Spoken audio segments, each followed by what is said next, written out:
Friends, ಇವತ್ತು Sunday ಆದ್ದರಿಂದ ನನ್ನ ಆಫೀಸ್ ಕೂಡ ಇವತ್ತು ರಜಾ ಇತ್ತು. ಹಾಗೆ ಮನೇಲಿ ಕೂಡ ಜಾಸ್ತಿ ಏನು ಕೆಲಸ ಇರಲಿಲ್ಲ. ಮಧ್ಯಾಹ್ನ ತನಕನೇ ಎಲ್ಲ ಫ್ರೀ ಆಗಿಬಿಟ್ಟೆ. ಹಾಗಾಗಿ ನನಗೆ ಇವತ್ತೆಲ್ಲಾದರೂ ಹೊರಗಡೆ ಹೋಗೋಣ ಅಂತ ಅನಿಸ್ತು. ಆಗ ನನಗೆ ತಕ್ಷಣ ನೆನಪಾಗಿದ್ದು ನಮ್ಮ ಎಕ್ಸಿಬಿಷನ್ ಗ್ರೌಂಡಲ್ಲಿ ಕರ್ನಾಟಕ ಸಂಭ್ರಮ ಅನ್ನೋದೊಂದು ಎಕ್ಸಿಬಿಷನ್ ನಡೀತಾ ಇದೆ. ಇವತ್ತು ಫ್ರೀ ಇರೋದ್ರಿಂದ ಒಂದು ಸತಿ ಹೋಗಿ ನೋಡ್ಕೊಂಬರೋಣ ಅಂತ ಹೊರಟೆ. ಹಾಗೆ ಹೋಗ್ತಾ ನಮ್ಮ ಮೈಸೂರು ಅರಮನೆ ಇದೆಯಲ್ಲ, ಅದು ಎದುರುಗಡೆನೇ ನಮ್ಮ ಎಕ್ಸಿಬಿಷನ್ ಗ್ರೌಂಡ್ ಇರೋದು. ನಾನಿಲ್ಲಿ ಇವತ್ತು ಲೈಟ್ ಹಾಕಿರ್ತಾರೆ ನೋಡೋಣ ಅಂದ್ಕೊಂಡೆ, ಸಂಡೇ ಅಲ್ವಾ, ಆದರೆ ಇನ್ನೂ ಹಾಕಿರಲಿಲ್ಲ. ಇನ್ನೂ ಕತ್ಲಾಗಬೇಕಿತ್ತು. ಲೈಟ್ ಹಾಕಬೇಕು ಅಂದರೆ ಒಂದು 7 ಆಗಬೇಕು ಅನಿಸುತ್ತೆ. ಸೊ ಹಂಗಾಗಿ ಇನ್ನೂ ಲೈಟ್ ಹಾಕಿರಲಿಲ್ಲ. ನೋಡೋಣ ಅಂತ ಹೇಳ್ಬಿಟ್ಟು ಹಾಗೆ ಹೊರಟ್ವಿ. ಮತ್ತು ಈ ರೋಡು ಒನ್ ವೇ ಇರೋದ್ರಿಂದ ಸುತ್ಕೊಂಡು ಹೋಗಬೇಕು. ಈ ಕಡೆಯಿಂದ ಹೋದಾಗ ಡಬಲ್ ರೋಡ್ ಒನ್ ವೇ ಆಗಿದೆ ಅಲ್ಲ, ಈಗ ನೋಡಿ ಹೀಗೆ ಹೋಗಿ ಮತ್ತೆ ರೈಟ್ ಟರ್ನ್ ತೊಗೊಂಡು ಮತ್ತೆ ವಾಪಸ್ ಬಂದು ಅಲ್ಲಿ ಎಕ್ಸಿಬಿಷನ್ ಗ್ರೌಂಡಲ್ಲಿ ನಮ್ಮ ಕರ್ನಾಟಕ ಸಂಭ್ರಮ ಅನ್ನೋದೊಂದು ಎಕ್ಸಿಬಿಷನ್ ನಡೀತಾ ಇದೆ. ವೆರಿ ಇಂಟ್ರೆಸ್ಟಿಂಗ್ ಆಗಿರುತ್ತೆ, ನಿಮಗೂ ಇಷ್ಟ ಆಗುತ್ತೆ, ಖುಷಿ ಆಗುತ್ತೆ. ಮಕ್ಳಿಗಂತೂ ತುಂಬಾ ಚೆನ್ನಾಗಿ ಇಷ್ಟ ಆಗುತ್ತೆ.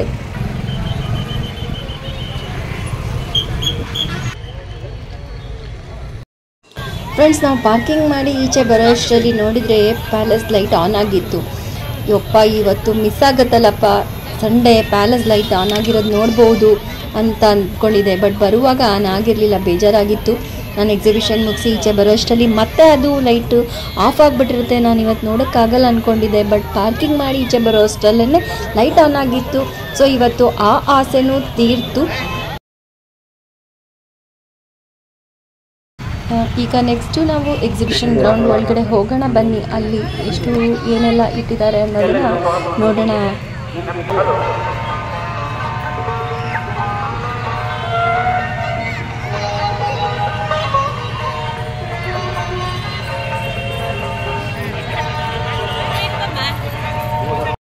ಫ್ರೆಂಡ್ಸ್, ಸ್ಟಾರ್ಟಿಂಗಲ್ಲಿ 2 3D ಪಿಕ್ಚರ್ಸ್ನ ಹಾಕಿದ್ದಾರೆ. ಅಲ್ಲಿ ನಾವು ಫೋಟೋ ತೊಗೊಂಡು ಖುಷಿ ಪಡ್ಬೋದು. ಈ ಎಕ್ಸಿಬಿಷನ್ ಒಳಗಡೆ ಹೋಗಬೇಕು ಅಂದರೆ ಟಿಕೆಟ್ ತೊಗೋಬೇಕು. ಆ ಟಿಕೆಟ್ ತೊಗೊಂಡೇ ನಾವು ಒಳಗಡೆ ಹೋಗಿ ಇದನ್ನೆಲ್ಲ ನೋಡಬಹುದು. ನೋಡಿ, ಟಿಕೆಟ್ ತೊಗೊಂಡ್ವಿ, ಒಳಗಡೆ ಎಂಟ್ರ್ ಆಗ್ತಿದ್ದ ಹಾಗೇನೆ ಏನೆಲ್ಲ ಇದೆ ನೋಡಿ. ಇದನ್ನು ನಾನು ಹೇಳೋಕ್ಕಿಂತ ನೀವೇ ಕಣ್ಣಾರೆ ನೋಡಿ ಖುಷಿ ಪಡಿ, ಓಕೆನಾ?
ಫ್ರೆಂಡ್ಸ್, ನಾವು ಇಲ್ಲಿ ಟಿಕೆಟಿಗೆ ಕೊಟ್ಟಿರೋ ದುಡ್ಡು ತುಂಬಾ ವರ್ತ್ ಅನಿಸುತ್ತೆ. ಎಷ್ಟು ಚೆನ್ನಾಗಿ ಮಾಡಿದ್ದಾರೆ ಅಂದರೆ ನಾವು ಕೊಟ್ಟಿರೋದು ಏನೇನೂ ಅಲ್ಲ ಗೊತ್ತಾ, ಆ ದುಡ್ಡು ಇಲ್ಲಿಗೆ ಅಷ್ಟು ಚೆನ್ನಾಗಿದೆ. ನೀವು ನಿಮ್ಮ ಮಕ್ಕಳನ್ನ ಕರ್ಕೊಂಬನ್ನಿ, ಮಕ್ಕಳಂತೂ ತುಂಬ ಖುಷಿ ಪಡ್ತಾರೆ ಇದನ್ನೆಲ್ಲ ನೋಡಿ. ಈ ಒಳಗಡೆ ಹೋದರೆ ಎಷ್ಟು ಖುಷಿ ಅನಿಸುತ್ತೆ ಗೊತ್ತಾ. ಬನ್ನಿ ನೋಡಿ, ಮಕ್ಳಿಗೆ ತೋರಿಸಿ ಆಯಿತಾ.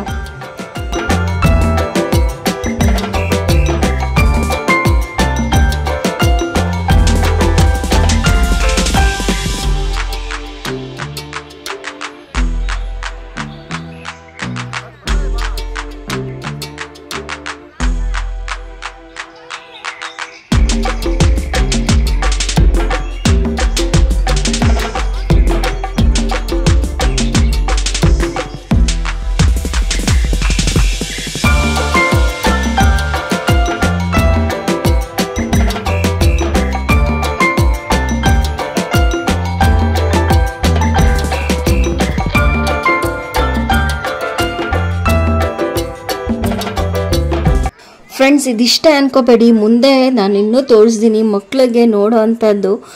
ಎಷ್ಟು ಚೆನ್ನಾಗಿದೆ ಅಂದರೆ ಇನ್ನೂ ಒಂದು ಪಾರ್ಟ್ ಇದೆ, ಇನ್ನೊಂದು ಸ್ವಲ್ಪ ಮುಂದೆ ಹೋಗ್ಬೇಕು. ಅದು ಎಷ್ಟು ಚೆನ್ನಾಗಿದೆ ಅಂದರೆ ಮಕ್ಕಳಿಗಂತೂ ತುಂಬ ಖುಷಿ ಆಗುತ್ತೆ ಅಲ್ಲಿ ಹೋದರೆ. ಅದನ್ನು ಇನ್ನೂ ಸ್ಕಿಪ್ ಮಾಡಿದೆ ನೋಡಿ ಆಯಿತಾ. ಅದಂತೂ ತುಂಬ ಚೆನ್ನಾಗಿದೆ. ಈಗ ಸ್ಟಾಲ್ಸ್ಗಳನ್ನ ನೋಡೋಣ. ಇಲ್ಲೂ ಅಷ್ಟೇ ಎಲ್ಲ ಚೆನ್ನಾಗಿತ್ತು. ನಾನು ಒಂದಷ್ಟನ್ನು ಎಲ್ಲ ಕೊಂಡ್ಕೊಂಡಿದ್ದೀನಿ ನೋಡಿ. ಇಲ್ಲಿ ಬಂದು ಕಾರ್ಪೆಟ್ಸ್ ಮತ್ತು ಈ ಸ್ಕಿಡ್ ಹಾಕದೇ ಇರೋ ಥರ ಮ್ಯಾಟ್ಸ್ ಬರುತ್ತಲ್ವ ಬಾತ್ರೂಮ್ಗೆಲ್ಲ ಯೂಸ್ ಮಾಡೋಕ್ಕೆ, ಅದನ್ನು ಇಲ್ಲಿ ಸೇಲ್ ಮಾಡ್ತಾಯಿದ್ರು. ನಾನು ಅದನ್ನು ತೊಗೊಂಡೆ. ತುಂಬ ಚೆನ್ನಾಗಿದೆ, ತುಂಬ ಕಡಿಮೆಗೂ ಸಿಕ್ತು. ಹಾಗಾಗಿ ನನಗೆ ಇಷ್ಟ ಆಯಿತು. ವಾಶ್ರೂಮ್ಗೆ ಅಂತ ಹೇಳಿ ವಯಸ್ಸಾದವ್ರು ಇರ್ತಾರಲ್ವ, ಜಾರು ಬೀಳುತ್ತೆ ಅಂತ ಹೇಳಿಬಿಟ್ಟು ಅದನ್ನು ಹಾಕ್ಕೊಂಡ್ರೆ ಜಾರೋದಿಲ್ಲ. ಹಂಗಾಗಿ ಆ ಮ್ಯಾಟ್ನ ತೊಗೊಂಡೆ. ಚೆನ್ನಾಗಿದೆ. ನೀವು ಈ ಕಡೆ ಬಂದರೆ ನೀವು ಪರ್ಚೇಸ್ ಮಾಡಿ, ಚೆನ್ನಾಗಿದೆ. ಇಲ್ಲಿ ಕಡಿಮೆನೂ ಇದೆ. ಈ ಶಾಪ್ನಲ್ಲಿ ಹ್ಯಾಂಡ್ ಬ್ಯಾಗ್ಸ್ ತುಂಬ ಚೆನ್ನಾಗಿತ್ತು, ನನಗೆ ಇಷ್ಟ ಆಯಿತು. ಮತ್ತು ಕ್ವಾಲಿಟಿ ಕೂಡ ತುಂಬ ಚೆನ್ನಾಗಿದೆ, ರೇಟು ಕಡಿಮೆ ಇತ್ತು. ನಾನು ಒಂದು ಹ್ಯಾಂಡ್ ಬ್ಯಾಗ್ನ ಪರ್ಚೇಸ್ ಮಾಡಿದೆ. ಚೆನ್ನಾಗಿದೆ. ಖಂಡಿತ ನೀವು ಕೂಡ ಇಲ್ಲಿ ಬಂದರೆ ತಗೊಳ್ಳಿ, ಕಡಿಮೆ ಇದೆ, ಒಳ್ಳೆ ಕ್ವಾಲಿಟಿ ಕೂಡ ಇತ್ತು. ಫ್ರೆಂಡ್ಸ್, ಇದ್ರ ಜೊತೆಗೆ ಡ್ರೆಸ್ ಮೆಟೀರಿಯಲ್ಸು ಮತ್ತು ಥರಥರವಾದ ಉಪ್ಪಿನಕಾಯಿಗಳು ಮತ್ತು ರಾಗಿಯಿಂದ ಮಾಡಿರುವಂಥ ಬೋಟಿ, ಹಪ್ಪಳ, ಸಂಡಿಗೆ ಇದೂ ಕೂಡ ಇಲ್ಲಿತ್ತು. ಮತ್ತು ಹ್ಯಾಂಡ್ಮೇಡ್ ಪರ್ಸಸ್ಸು, ಸಾರೀಸು, ಹಾಗೆಯೇ ಹೆಣ್ಮಕ್ಳಿಗೆ ಬೇಕಾಗಿರೋಂಥ ಬ್ಯಾಂಗಲ್ಸು, ಓಲೆಗಳು ಮತ್ತು ಸ್ಲಿಪ್ಪರ್ಸು, ಮಕ್ಕಳಿಗೆ ಬೇಕಾದಂಥ ಬೊಂಬೆಗಳು ಕೂಡ ಇದ್ವು. ಫ್ರೆಂಡ್ಸ್, ನಾನು ಆಗಲೇ ಹೇಳಿದೆ ಅಲ್ವಾ, ಇನ್ನೊಂದು ಪಾರ್ಟ್ ಇದೆ, ಅದೂ ತುಂಬ ಚೆನ್ನಾಗಿದೆ ಅಂತ. ಇದೇನೆ ಹಿಮಾಲಯನ್ ಅನಿಮಲ್ಸ್ ಅಂತ ಹೇಳಿಬಿಟ್ಟು, ಇದಕ್ಕೂ ಕೂಡ ಟಿಕೆಟ್ ತೊಗೊಂಡು ಒಳಗಡೆ ಹೋಗಬೇಕು. ಇದೂ ತುಂಬಾ ಚೆನ್ನಾಗಿದೆ, ನೋಡಿ ಖುಷಿ ಪಡಿ. ಸಾಧ್ಯವಾದರೆ ನಿಮ್ಮ ಮಕ್ಕಳನ್ನ ಕರ್ಕೊಂಡೋಗಿ ಒಂದ್ಸಲಿ ತೋರಿಸಿ ಆಯಿತಾ.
ಫ್ರೆಂಡ್ಸ್ ಚೆನ್ನಾಗಿತ್ತಲ್ವಾ? ನಿಮ್ಮ ಮಕ್ಕಳನ್ನು ಕರ್ಕೊಂಡೋಗಿ ತೋರಿಸಿ ತುಂಬಾ ಖುಷಿ ಪಡ್ತಾರೆ. ನಾವು ಕೊಟ್ಟಿರೋದು ಟಿಕೆಟಿಗೆ ತುಂಬ ವರ್ತ್ ಅನ್ಸುತ್ತೆ, ಚೆನ್ನಾಗಿ ಮಾಡಿದ್ದಾರೆ. ಇದನ್ನು ಇಲ್ಲಿ ನೋಡೋದಕ್ಕಿಂತ ಆ ಜಾಗಕ್ಕೆ ಹೋಗಿ ನಾವು ಆ ಸೌಂಡನ್ನೆಲ್ಲ ಫೀಲ್ ಮಾಡಿ ನೋಡ್ತೀವಲ್ಲ, ಅದು ತುಂಬ ಚೆನ್ನಾಗಿ ಕಾಣಿಸುತ್ತೆ, ಚೆನ್ನಾಗಿ ಅನಿಸುತ್ತೆ. ಒಂದ್ಸತಿ ನೀವು ವಿಸಿಟ್ ಕೊಡಿ, ತುಂಬ ನಿಮ್ಮ ಮಕ್ಕಳು ಇಷ್ಟಪಡ್ತಾರೆ. ಇಷ್ಟೆಲ್ಲ ಮುಗೀತು. ಸಾಮಾನ್ಯ ಕೊನೆ ಹಂತದಲ್ಲಿ ಏನಿರುತ್ತೆ ಹೇಳಿ?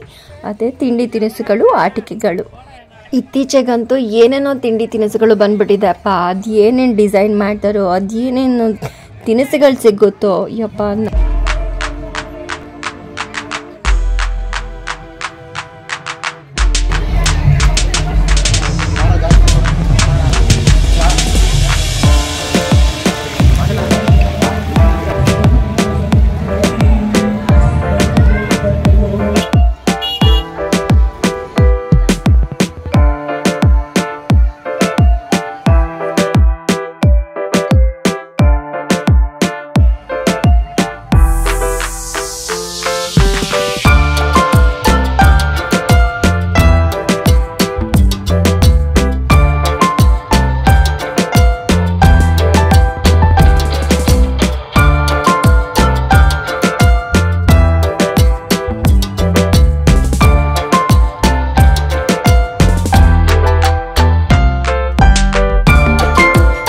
ಈ ಕಾರ್ಯಕ್ರಮದ ಮಧ್ಯ ಸಾಂಸ್ಕೃತಿಕ ಕಾರ್ಯಕ್ರಮ ಕೂಡ ಇಟ್ಟಿದ್ರು.